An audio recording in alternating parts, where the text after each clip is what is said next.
अस्सलामुअलैकुम dear students, उम्मीद है कि आप सब खैरियत से होंगे और अपने एग्जाम्स की प्रिपरेशन बहुत अच्छे से कर रहे होंगे। तो आज के इस लेक्चर में मैं आप लोगों से डिस्कस करने जा रहा हूँ 10th class physics chapter number 1 के मोस्ट इम्पोर्टेंट शॉर्ट क्वेश्चंस जो कि बोर्ड एग्जाम्स 2025 के लिए बहुत इम्पोर्टेंट हैं।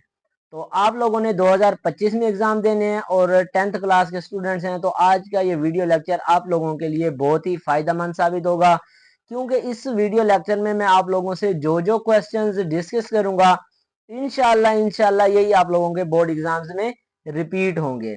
तो अब चैप्टर नंबर जो आपके पास 10 है, तो ओवरऑल अगर देखो तो पहला चैप्टर है। वैसे इस चैप्टर का नाम 10 है क्योंकि 9 चैप्टर आपके 9th में थे और इसके अलावा 10th से आगे कंटिन्यू हो रहे हैं। तो चैप्टर नंबर 10 में से जो मोस्ट इंपोर्टेंट शॉर्ट क्वेश्चंस हैं वो मैं आपसे डिस्कस करने जा रहा हूँ।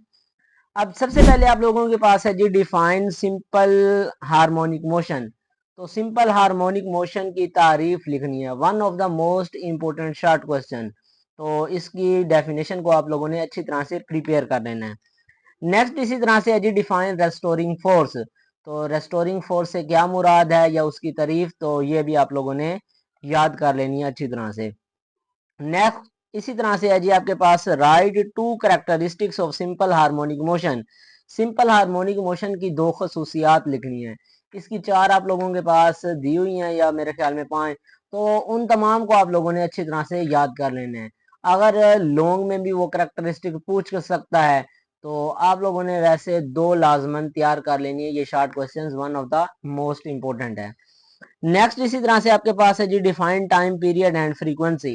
टाइम पीरियड की तारीफ लिखनी है और इसी तरह से आप लोगों ने फ्रीक्वेंसी की डेफिनेशन लिखनी है। तो ये भी मोस्ट इंपोर्टेंट और मोस्ट रिपीटेड शॉर्ट क्वेश्चंस है पंजाब बोर्ड्स के हवाले से। नेक्स्ट इसी तरह से आप लोगों के पास है जी define simple pendulum and write its time period equation. Simple pendulum की आप लोगों ने डेफिनेशन लिखनी है और टाइम पीरियड के लिए आप लोगों ने इसकी इक्वेशन लिखनी है कि टाइम पीरियड के लिए इसकी इक्वेशन क्या होगी। नेक्स्ट इसी तरह से आपके पास है जी differentiate between vibration and amplitude. तो वाइब्रेशन और एम्पलीट्यूड में आप लोगों ने फर्क लिखना है। तो ये भी one of the most important short question है बोर्ड एग्जाम्स के पॉइंट ऑफ व्यू से। अब यहाँ पर ये है जी आप लोगों के पास डिफरेंशिएट मतलब ये कि फर्क लिखना है। अब याद रखना है आप लोगों ने यहाँ पर के जितने भी आप लोगों के पास डिफरेंशिएट वाले क्वेश्चंस हो, मतलब ये कि आप लोगों ने फर्क लिखना है जिनमें। तो आप लोगों ने ये करना है कि पेज के दरमियान में लाइन लगाएंगे, एक साइड पर एक लिखेंगे, दूसरी साइड पर दूसरा। तो इस तरह से इनके डिफरेंस वर्क जो हैं वो उनको आप लोगों ने लिखने हैं। तो तब आपको कंप्लीट मार्क्स मिलेंगे अगर आपका मटेरियल अच्छा लिखा हुआ हो तो। नेक्स्ट इसी तरह से आपके पास है जी state Hooke's law and write its equation. Hooke's law क्या है और उसकी इक्वेशन आप लोगों ने लिखनी है। ये स्टार्ट में आपके पास चैप्टर में दिया हुआ है, तो इसको आपने अच्छी तरह से प्रिपेयर कर लेना है।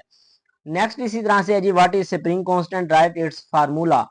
स्प्रिंग कांस्टेंट क्या है और इसका फार्मूला बयान करना है। तो ये भी one of the important short question है, आप लोगों ने अच्छी तरह से प्रिपेयर कर लेना है। इसी तरह से नेक्स्ट आपके पास है जी differentiate between mechanical and electromagnetic waves. Mechanical waves और इलेक्ट्रोमैग्नेटिक वेव्स क्या हैं, इनके दरमियान आप लोगों ने फर्क डिफरेंशिएट करना है। तो ये भी one of the important short question है। नेक्स्ट इसी तरह से है जी what is meant by compression. Compression किसे कहते हैं, तो ये भी इंपॉर्टेंट शॉर्ट क्वेश्चन है, इसका आप लोगों ने जवाब अच्छी तरह से प्रिपेयर कर लेना है। अब इसके साथ ये एक डिफरेंशिएट में भी इस तरह से पूछा जा सकता है कि define compression differentiate between compression and rarefaction. तो इसको भी आप लोगों ने अच्छी तरह से प्रिपेयर कर लेना है। नेक्स्ट इसी तरह से है जी what is meant by crest and trough. तो क्रस्ट और ट्रफ से क्या मुराद है, वेव्स के अंदर जो क्रस्ट और ट्रफ पैदा होती हैं उनका आप लोगों ने डेफिनेशंस लिखनी है कि ये किस तरह पैदा होती हैं, कैसे हैं। नेक्स्ट इसी तरह से है जी define damped oscillation. Damped oscillation क्या है, इसकी आप लोगों ने तारीफ लिखनी है। तो ये भी one of the important short question है। नेक्स्ट इसी तरह से है जी how does crest and trough make in a wave of water. अब पानी की वेव में क्रस्ट और ट्रफ किस तरह से पैदा होती है, तो इसका आप लोगों ने ये आंसर लिखना है। तो ये आप लोगों के पास चैप्टर नंबर जो 10 है, कह लें कि आपके पास जो पहला चैप्टर है उसमें से जितने भी मोस्ट इम्पोर्टेंट क्वेश्चंस थे वो मैंने आप लोगों से डिस्कस कर लिए। इन तमाम को आप लोगों ने अच्छी तरह से प्रिपेयर कर लेना है और इंशाल्लाह इंशाल्लाह यही आप लोगों के बोर्ड एग्जाम्स में रिपीट होंगे। तो उम्मीद है कि आप लोगों को ये वीडियो लेक्चर फ़ायदेमंद साबित होगी। वीडियो पसंद आए तो वीडियो को लाइक कर दें, इसको अपने क्लास फेलोज दोस्तों तक ज़रूर शेयर करें ताकि वो भी इससे फ़ायदा हासिल कर सकें।